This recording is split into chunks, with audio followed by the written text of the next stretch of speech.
Good afternoon. Welcome to JoyNewsToday. We're coming to you live from our studios in Kukumle. Maybe on DTT because we're free to air on DSTV channel 421 and Go TV channel 125. We are your home of independent, fearless, and credible journalism. Coming up this afternoon, Ghana Water Company workers to resume operations in Bawku following assurances of 24-hour security by RECSEG after temporarily boycotting their job over safety concerns. They need to do some servicing and all that before they start treatment. So we are hoping that by midday everything should be okay and they should start with production. More as MCE intensifies efforts to draw back other companies, especially staff of banks that have fled the area. Also this afternoon, organized labor in the Ashanti region conclude its meeting with the Ghana Police Service in Kumasi ahead of the February 13 demonstration against government's imposition of VAT on electricity consumption. We are live in Kumasi for updates. Plus, former Works and Housing Minister justifies why he didn't build a single house as minister, blaming the prioritization of the free SHS for it. I never had the benefit of doing housing. So how can you assess me on housing? How many houses did you build? From which pocket was I going to build houses? Live on Facebook, YouTube, and Instagram and X Spaces via JoyNews on TV. My personal handle is @Denana Aisha. Please do stay for details.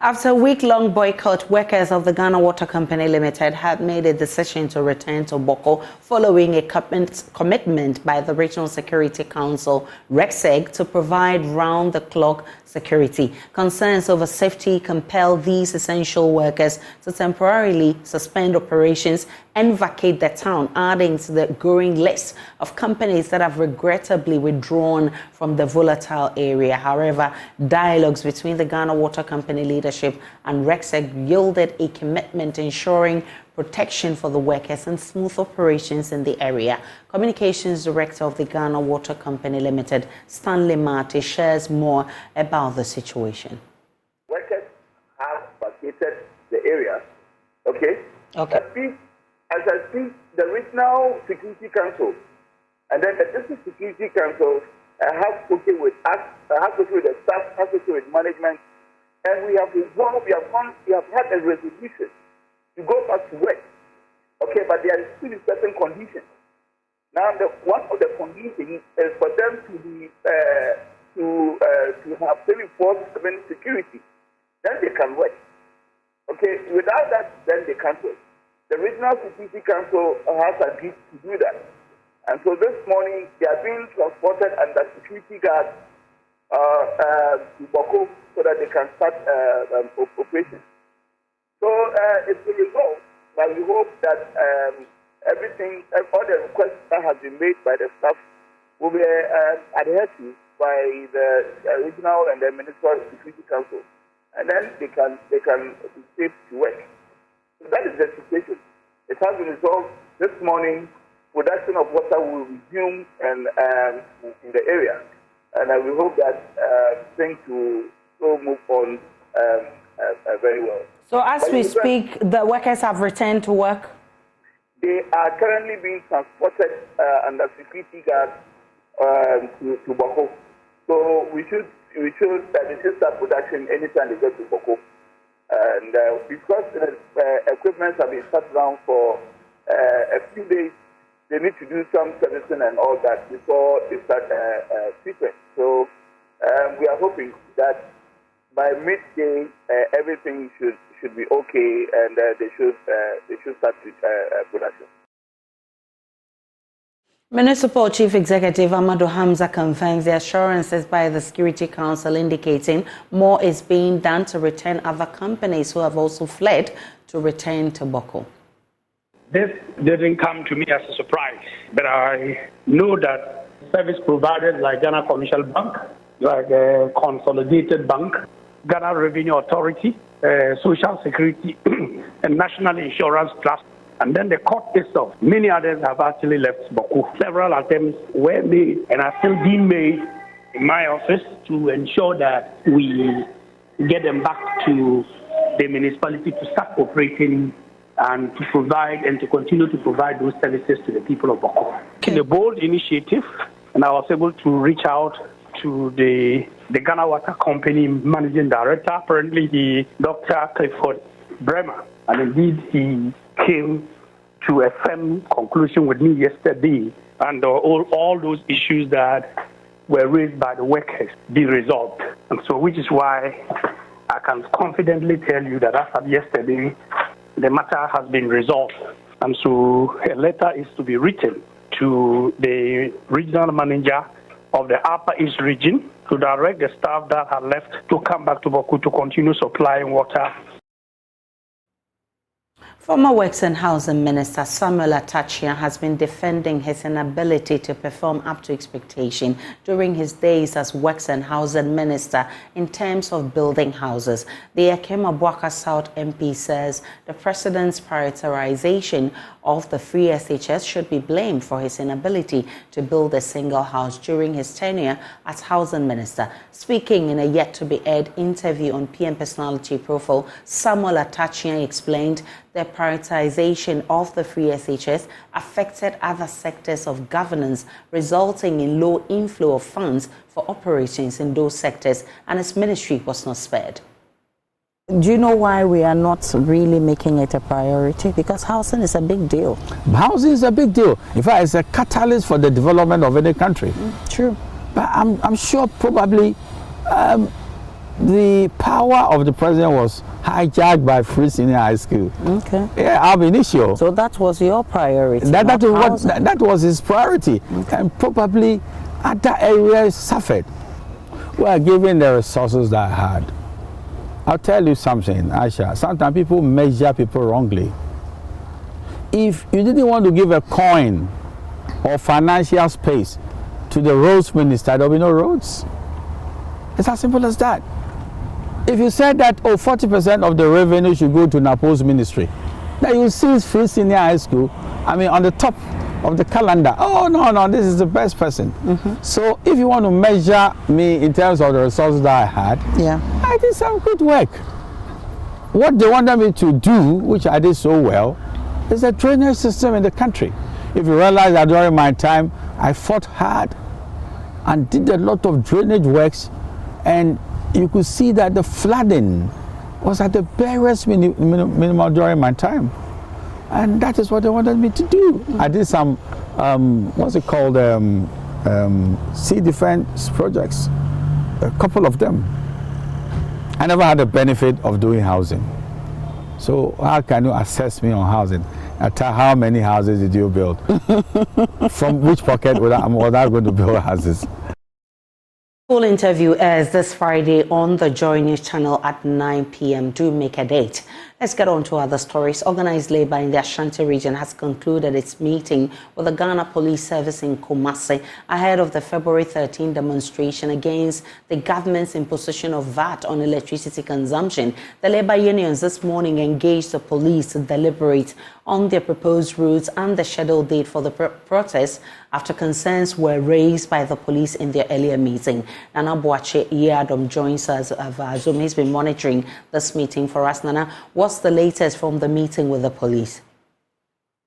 Well, Aisha, this very afternoon, after the organized labor engaged the Ghana Police Service here in the Ashanti region, well, they've been given clearance by the Regional Police Command to go ahead with the protest on February 13th. And so the latest is that the Ghana Police Service has given the labor unions clearance to continue with the protest come February 13th. And so plans and measures that will be put in place to ensure a peaceful protest on the February 13th have all been given or left into the hands of TUC and then the labor unions ahead of February 13th. Is the police still raising concerns about the date? Well, the initial meeting, which was on Monday, the police did raise concerns about the date, which is the February 13th, the Tuesday, the working day. And so they were very, very much concerned about the date. which actually did lead to the postponement of the meeting to today. After the meeting, the police are not raising concerns about the date. They are actually giving them clearance to go ahead with the protest on February 13th. And so matters of date with regards to the Ghana Police Service and the organized labor unions are no more of a concern to the Ghana Police Service. So what's the preparation of the regional TUC after this meeting? Well, at exactly 1 p.m., the union will be meeting at the TUC head office in the Ashanti region. The regional secretary, Augustine Adongo, will be leading the unions to also prepare ahead of their protest on the February 13th. And so right after their engagement with the police this morning, they are going to the regional TUC head office in the Ashanti region to also deliberate on other issues that did come up in their earlier engagement with the Ghana Police Service. So preparations are ongoing from here, and then also later in the day we'll bring you up to speed details as to what transpired. Nana Boache done with those updates from Kumasi. Definitely will bring you more from there. We'll take a break on Joy News, but before that break, let's go to Parliament, where Speaker Alban Bagbin is lamenting the major casualties recorded in the NPP parliamentary primaries. 28 sitting NPP MPs couldn't secure their seats, whilst 19 of them announced their retirement from the House. Parliament returned on Tuesday with significant changes in terms of how business will be conducted in the legislature. The Finance Committee has been split into 3 separate committees, whilst MPs are now required to recite the National Pledge once a week. In his welcome address to MPs, Speaker Alban Bagbin expressed worry over the 45 MPs who lost their primaries, those who are voluntarily exiting, adding the nation must reflect on the huge investment made in those MPs who will be exiting the House. After more than a month on break, MPs are back in the House to do business, but there are now significant changes to how business will be done on the floor of the House. Starting from this meeting, MPs will be required to recite the National Pledge once every week. That is at the start of the week, and today, MPs had to recite that pledge.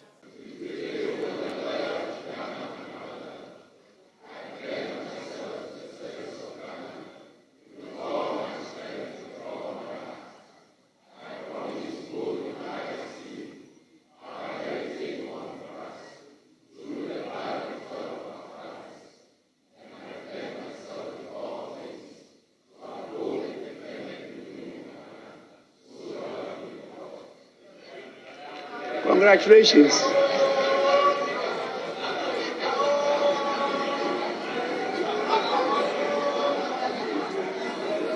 Honorable members,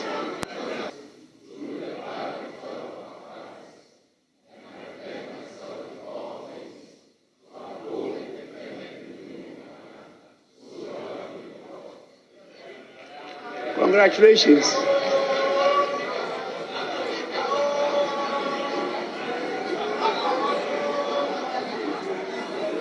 Honorable members. Also, at the start of every particular sitting, there will be a roll call of MPs. And MPs will be required to stand in their seat and be recognized. That is part of the measures the Speaker of Parliament, Alban Bagbin, is taking to ensure that there is maximum attendance in the House. Today, of course, there was some confusion in terms of how exactly that process will pan out. This is how it all went down on the floor. Asensu Boachi Francis, Esiama Isaac Kwame. You indicated that when your name is called, when the roll is being called and your name is mentioned, we should respond and not stand and wave. So if you could guide us, do we stand and respond, present, Mr. Speaker? If you later come and you sign, you'll be recorded as having been present. But the biggest essence is accounting to the public, which all of us are supposed to. So if at the beginning of the day, Muntaka is called and is not there, what I simply tell as one people is that he's perpetual latecomer into the chamber.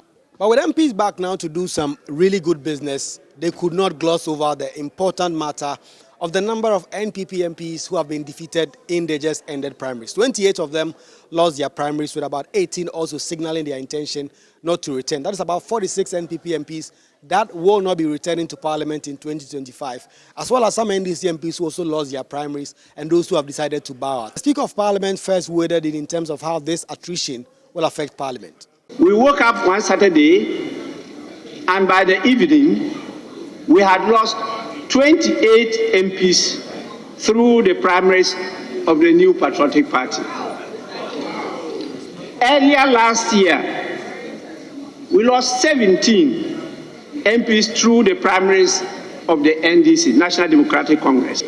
It's not a good signal for the legislature and for Ghana's democratic development.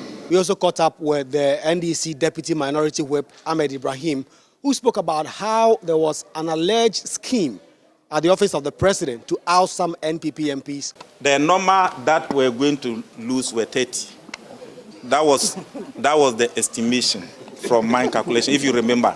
So you could see that the last house was after them. And we knew once the big house is after you, there's no way you are going to contest, you are going to make it. So clearly you could see that the system was ready to act some of the people out. And I'm not surprised. The number, our estimation, it was 30.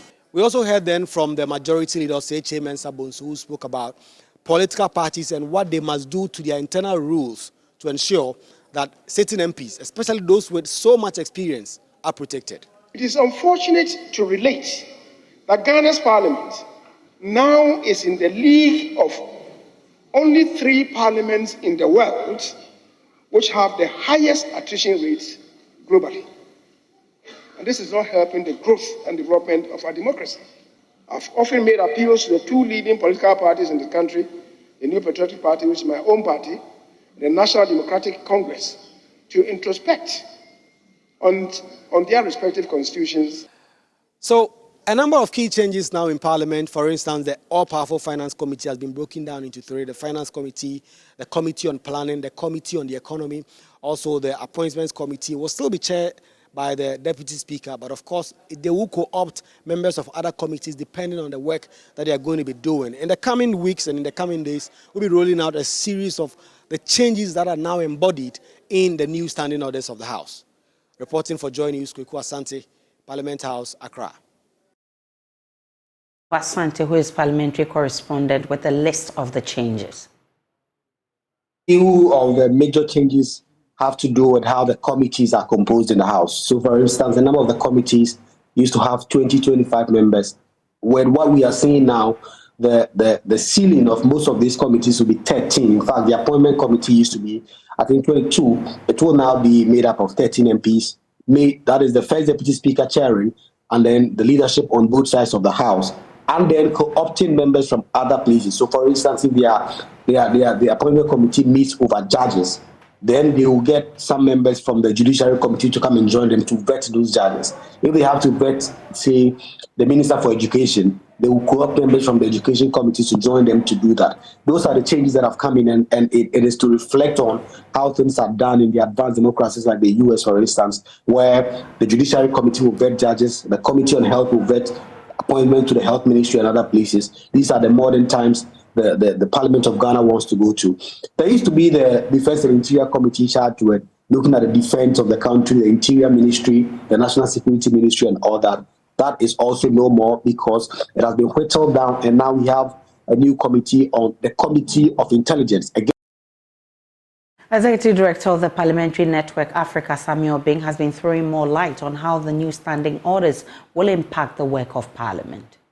Many of them would transform quite greatly the work that Parliament needs to do. Remember that the standing orders which were revised to have these new ones have been in place since the year 2000. And so for 23 years, Parliament has been practicing in a particular way. So many things have changed over the almost 24 years period, including, of course, having the experience of an 8th Parliament which is hanged. And so they needed to incorporate all of these changes, all of these new learnings, global best practices into the scheme of things. And to be able to do that, needed to find expression in the standing orders. And so I am particularly excited about the fact that sittings of committees will be open to the public just like plenary, unless for some specific reason the leadership of that particular committee decides to keep it closed, just like sometimes it is in the case of plenary. I'm excited about the fact that committees have been realigned, new committees have been introduced, a number of members on the committees are relatively smaller, so that members of parliament can serve specifically in areas of their core competencies and strengths. I am particularly excited about the fact that we would have a situation where committees will all not be chaired. I mean, almost all committees will not be chaired by the party that is in government. Let's stick with Parliament because Minority Leader Dr. Kasiela Tofosun is charging President Akufo-Addo to reform his government and governance style, just as Parliament has done. The legislature has introduced new standing orders, which significantly changes how things are done in Parliament. Speaking at a leadership press briefing, the Minority Leader claimed President Akufo-Addo's governance style is poor and must change. This meeting is largely going to be about 7 weeks, and for me the most important one will be the State of the Nation address, where the President will be visiting, will be coming to Parliament to deliver the State of the Nation. Members of Parliament will do what we have to do right in making comment on the true state of our country. Our country is not sitting well in some of the things that we do. And just like Parliament has reformed yesterday, I called on His Excellency the President and the Vice President to also reform their government. Because Ghanaians are fast losing hope in our democracy, and we can't allow this to happen. So we also have to reform the way governance is done. And I use this platform once again to call on His Excellency the President to reform his governance style and reform the way governance is conducted in this country in a way that we can get the confidence from the people of Ghana so that this democracy can succeed. Meanwhile, the Majority Leader Oseche Mensah Bonso has announced the message of the State of the Nation will be delivered on February 27 in the House by the President. The presentation of the President's message on the State of the Nation. That is the Mosong, the message on the state of the nation, Mosong. Some people refer to it as SONA, State of the Nation Address. It's not. It's a message on the state of nation, Mosong. And it's going to be delivered. It's going to be delivered on the 27th. It's going to be delivered on the 27th of February. It's going to be delivered on the 27th of February.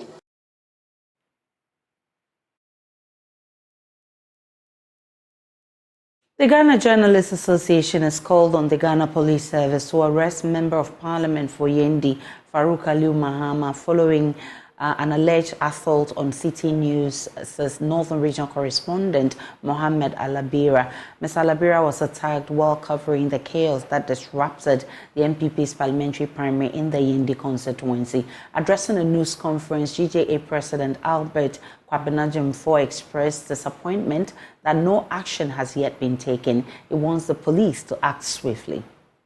After a week of this disturbing gangsterism, no arrest has been made when the regional police commander also tasted the ruthless actions of the thugs. I'm surprised. Colleagues, where have we reached as a country?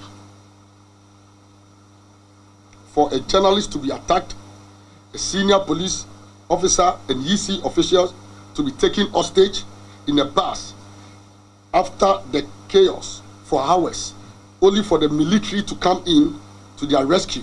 Until date, no arrest has been made.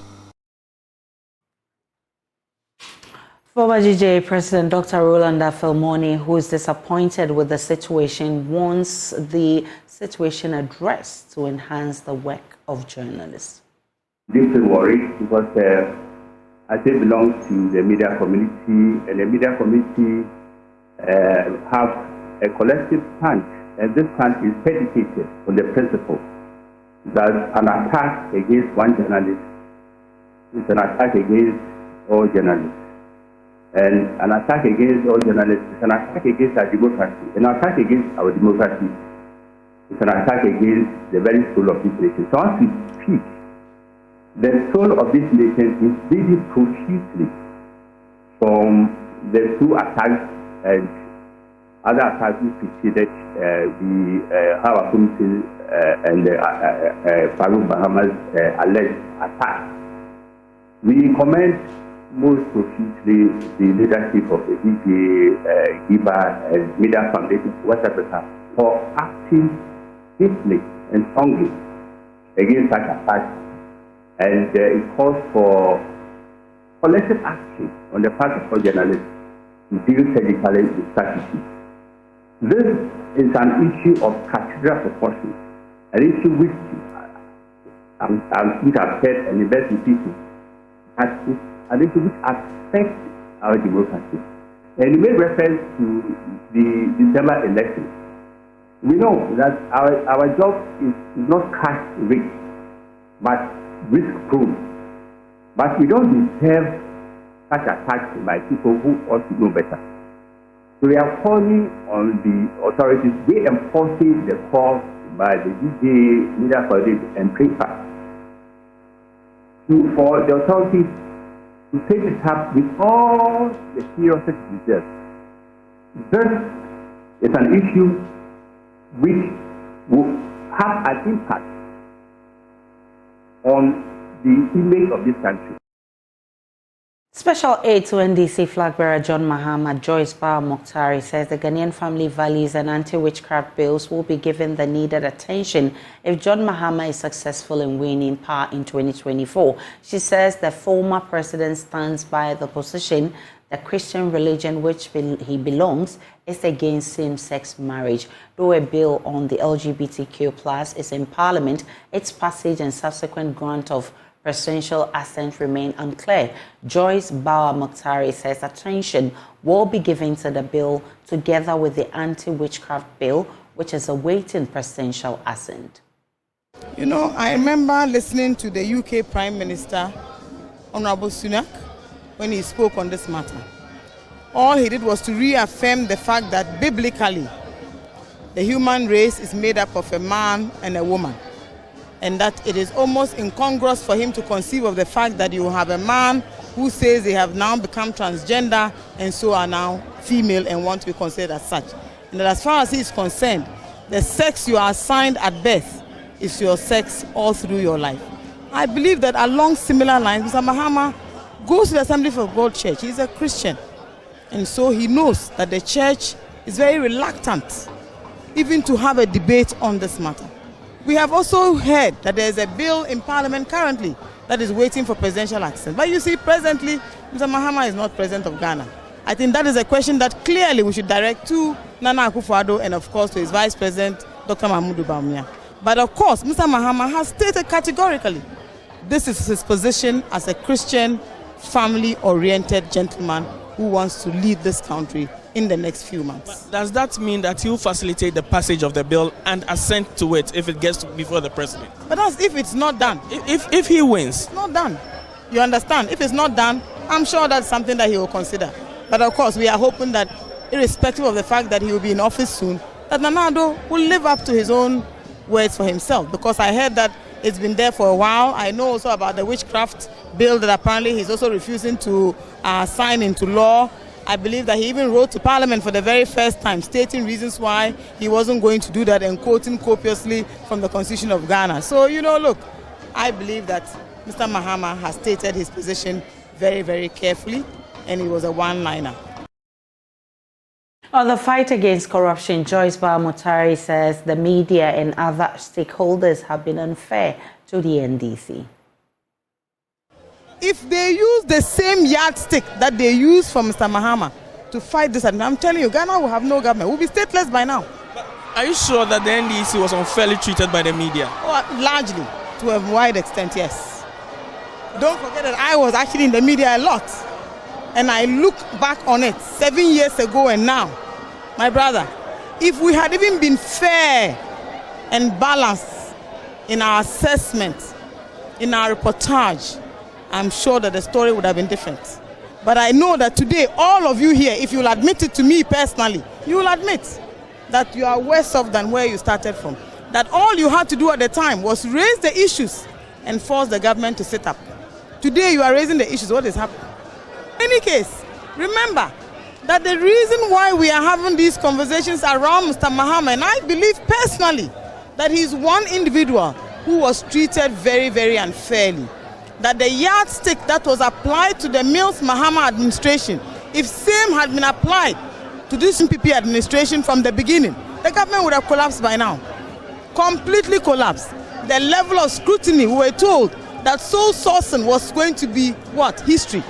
That it will be ending immediately they took office. What has happened?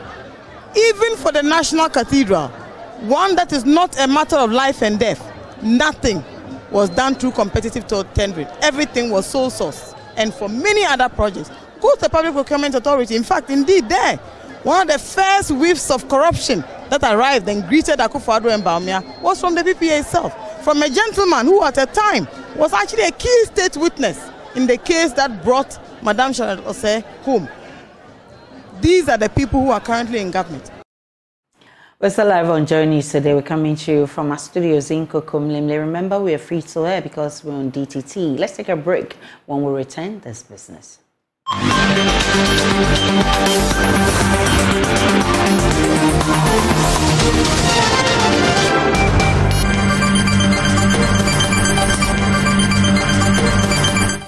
Hello, good afternoon. Welcome to the business segment on Joy News Today with me, Pius Kojo Baka. As part of measures to improve adoption of cleaner energy for household cooking, lecturer of applied economics at the University of Environment and Sustainable Development, Somanya Kwabena Ejay Mante, is calling for more education for Ghanaians on the use of cleaner energy. He said the transition to cleaner cooking energy is key to economic growth. He spoke to Joy Business at a research and policy engagement forum. The research being conducted by researchers from the University of Environment and Sustainable Development and the Future Africa Institute at the University of Pretoria, South Africa, focuses on the energy poverty situation in Ghana and how to improve adoption of cleaner energy for household cooking. Because we find that if people are environmentally aware, they make the right decisions. If people are socialized into accepting clean energy, they take those decisions when they are adults. We are asking that these issues should go into the curriculum. Okay, how we teach the children of today, we should teach them these issues about climate change, about sustainability. And to be fair, NACA is in this forum. They say some of these issues are there, but they admit that more needs to be done. They admit that teachers need better support to be able to teach these issues of sustainability, of global citizenship, and so on. So our point to NACA is we want this to feature heavily in the school curriculum, because that's where we train the young ones so that they grow up and they know these things already. But even for those who are already out of school, for whom NACA's work does not necessarily reach, we have the Information Services Department, we have the NCC, who can also talk to us or educate the public on our environmental duty. Ghana National Petroleum Tanker Drivers Union's national organizer George Yawonu said such project is key to supporting their operations. I want to urge the authorities, especially the researchers, that they must move out, go to the refineries, because we, the tanker drivers, we pick finished product from the refinery and make sure the product that comes out from the refinery to the market for the public to use should be clean before the domestics also use the clean cooking. You get a point. So what I want to say is everybody have a role to play. So authorities should make sure that all the product that we are loading, the finished product that we are loading, should be clean before they load us to our tankers. Now, the school farm competition will help schools feed their students without having to solely rely on government. Now, that's according to Executive Director of Cosmos Innovation Center, Benjamin Jankesi. Speaking at a memorandum of understanding with Blue Skies Foundation, he indicated that the competition, which seeks to build interests of young people in agriculture, among other things, hopes to make schools self-reliant in feeding themselves. The School Farm Competition, which was initiated by Blue Skies Foundation, is an agricultural school challenge project that aims to increase the desire of young people in both junior and senior high schools through learning experiences by providing the schools with inputs like seed and basic farm tools to cultivate their own crops on designated school farms. It is also aimed at encouraging students to consider agriculture as an income-generating venture in their life journey, whilst improving Ghana's food security. A memorandum of understanding was signed to transition the governance and management from Blue Skies Foundation to Cosmos Innovation Center. Benjamin John Kessie is Executive Director of KIC. Contributing to feeding themselves is what we're maybe within the first couple of years we're going to aim at. But what we have been inspired lately by other programs being run elsewhere is that to the extent that some of the schools can leverage on that to pay within the school farm context, some schools have used the revenues that they've made to pay for exams fee for students. Imagine if these schools have more money and revenues from their produce than they got to pay for the school the exams fees, and they're able to provide even scholarships for students. Imagine that they are able to use that to renovate broken classroom blocks or furniture, or build infirmary, buy first aid, buy computers to really resource their IT centers. Those are the things that we're looking at deepening and also expanding to a broader community. On his part, Alistair Jimate, head of Blue Skies Foundation and Corporate Affairs Manager for Blue Skies Company Limited, affirmed that Blue Skies will maintain an advisory role in the competition. We resurrected an old idea of the school farm concept just to encourage young people to see opportunities along the value chain within the agricultural value chain. We are happy today that we are handing over this baton or torch to KIC because we have so much trust in their capacity to manage and expand this project for the benefit of majority of our young people across the length and breadth of this country. So we are also excited about this engagement, and just like Ben said, we'll be standing by with our expertise and ideas anytime, any day to support. We would want to encourage the schools that have participated over the years, as well as new schools, that we are continuing our partnership with the GES as far as this program is concerned. And now we should give KIC all the support to make this project a success, so that we'll be able to create the next batch of future farmers or agripreneurs in this country. Some past winners of the School Farm Awards include Adoye DAJHS, Ghana Senior High School Tamale, Kwewu Tafo Senior High School, Peki Senior High Technical School, and Ecole Ronsard, among others. And that's it for business. I am Pius Kojo Baka. Marketplace is at 1 p.m. Do make a date. Sports is next.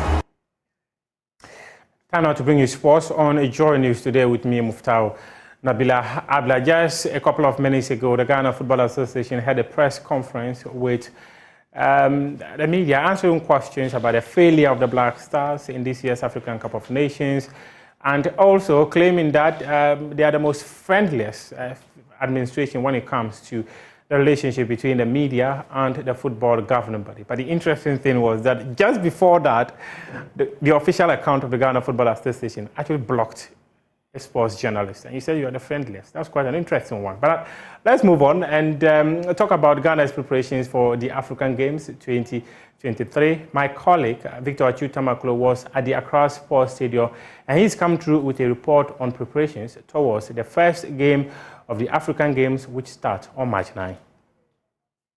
For the first time in the history of the African Games, tournament organizers will break tradition when they allow 3 different cities to host what is typically hosted by one. When they allow Accra, Cape Coast and Kumasi to host the football competition from the 8th of March. When the games begin on the 8th of March, the playing surface here at the Accra Sports Stadium will host some of the games. It will be the first time that the facility will be open up to host any sport events since the National Sports Authority closed it down in December of last year. Since then, the facility has hosted 2 events. The Jesus Christ Encounter Crusade on the 2nd of December and 20 days later, the Beam Concert. So we can presume that the National Sports Authority has made some money to put the facility in a state befitting of the events they are preparing for, right? Not quite. But don't take my word for it. Come with me as we check out the Accra Sports Stadium. We'll look at the playing surface, the washrooms, and where you, the fans, will be sitting when the games begin on the 8th of March and see the current state of the facility.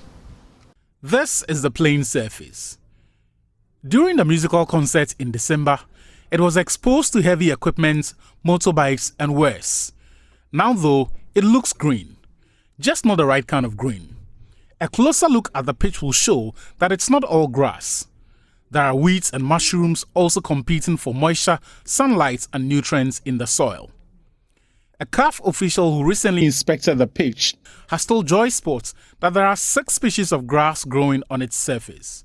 Of that number, only 1 is natural grass fit for purpose, and it is less than 30% of the grass on the playing surface at the Accra Sports Stadium. The average time it takes to regrass a pitch is 6 months. The last time the pitch was regrassed was in 2017 ahead of the Women's African Cup of Nations in 2018. With just over a month to the games, regrassing is not an option. The National Sports Authority could, however, opt for what experts call top dressing. That could take between 6 and 8 weeks. So top dressing, just like regrassing, is not an option. When the games begin, you may see a green pitch, or more accurately, a pitch of green weeds neatly mowed. So the pitch does not and is not likely to be in a good condition when the games begin on March 8th. But what about the washrooms that the fans will use if they need to? When you enter the washrooms, you are greeted by a pungent choking smell. A smell that says, "I'm sorry, lady or gentleman, but this is not the place for you." If you insist on using the facility, everything that you see will confirm everything that smell said to you. From the toilets to the urinals, none of these have been cleaned for months. For regular users of the Accra Sports Stadium, it is exactly what they expect, and that is why many come to the Accra Sports Stadium not planning to use the washrooms. If I didn't know better, I would assume that the National Sports Authority does not care about the state of this facility or the patrons of the Accra Sports Stadium. But they say they do. They say they mean well. But when you walk into this facility to use it, what you see here, what you experience in the washrooms will give you an impression that this is a poorly managed facility. The National Sports Authority often rents out the facility for top dollar. So where exactly do these monies go to? What are these monies used for? Going around the facility, there is little evidence of the reinvestment from the revenues accrued from renting out the facility into fixing the pertinent issues at the Accra Sports Stadium. We have taken you to the washrooms. You have seen how unkempt they look. Clearly not being managed. Take a look at these broken plastic seats next to me, a bit further away from me, and those to my right-hand side. The NSA closed down the Accra Sports Stadium to make money they ostensibly would reinvest into replacing these broken seats, cleaning the washrooms, possibly regrassing the pitch, and fixing and leaving the Accra Sports Stadium in a much better state.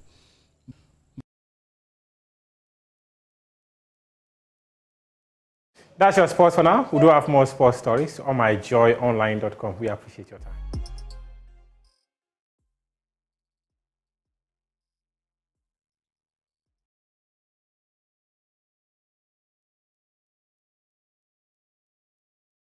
Well, it's midweek already, and you're welcome to the Showbiz segment with me, Jacqueline Ansumayawa. Now, we move straight to the international front. Now, lawyers for recent Grammy winner and pop star Taylor Swift are threatening legal action against a college student who was tracking Taylor Swift just used via social media.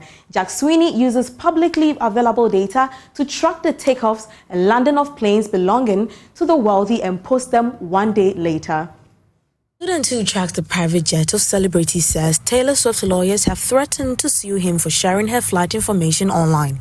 Taylor Swift's lawyers sent a cease and desist letter to Jack Sweeney, a University of Central Florida student who runs several social media accounts tracking the private jet use of Swift and other public figures. The Washington Post reported this during the week. The tracking amounts to stalking, Swift's lawyers claim. The letter issued in December says that the information poses an imminent threat to the safety and well-being of Swift, calling it a life or death matter for her. It cites numerous stalkers she has dealt with in her career and says the data gives criminals a roadmap to carry out their plans. Taylor's travel plans have also drawn increased attention from fans in recent months due to her highly publicized concert tour. On Sunday, she's due to fly to Las Vegas to see her boyfriend play in the NFL Super Bowl one day after her concert in Tokyo.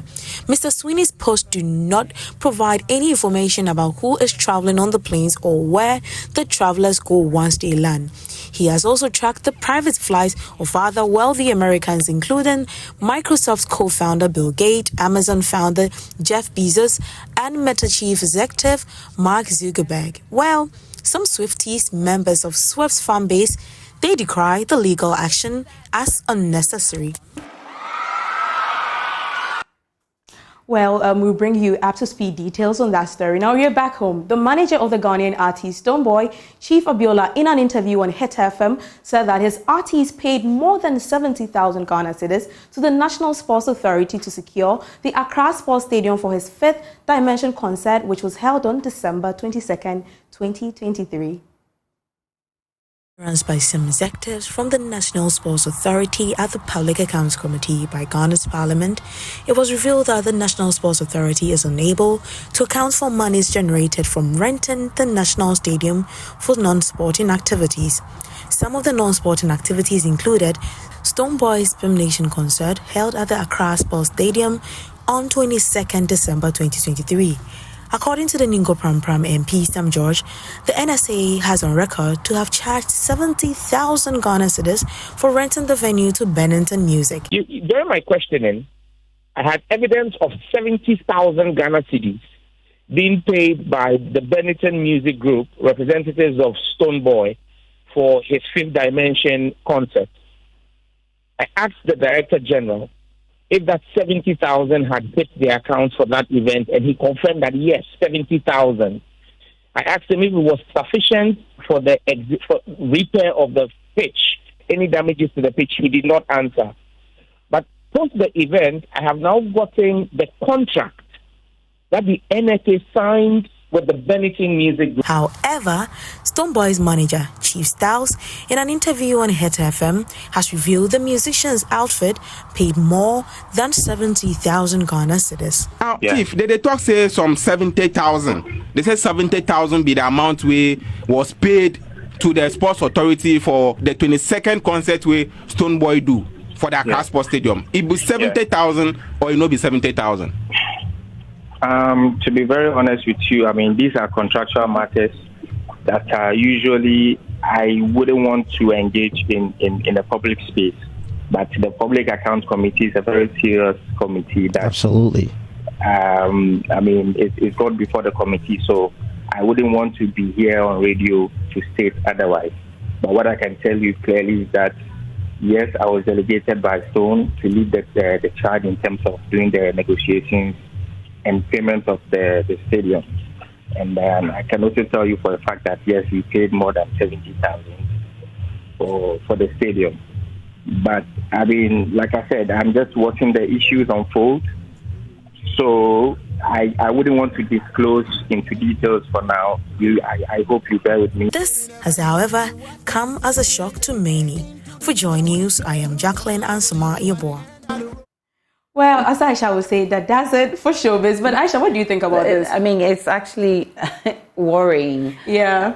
I mean, the fact that there's conflicting reports from both sides. Yeah, but you know, they are trending on social media. That's the top of the trends today. That's the top of the trends today. You know, social media people like negativity. Thank you so much for bringing us showbiz. That's how we wrap up the bulletin this afternoon. My name is Aisha Prime. Log on to myjoyonline.com. There's more of the news and updates of all the developing stories.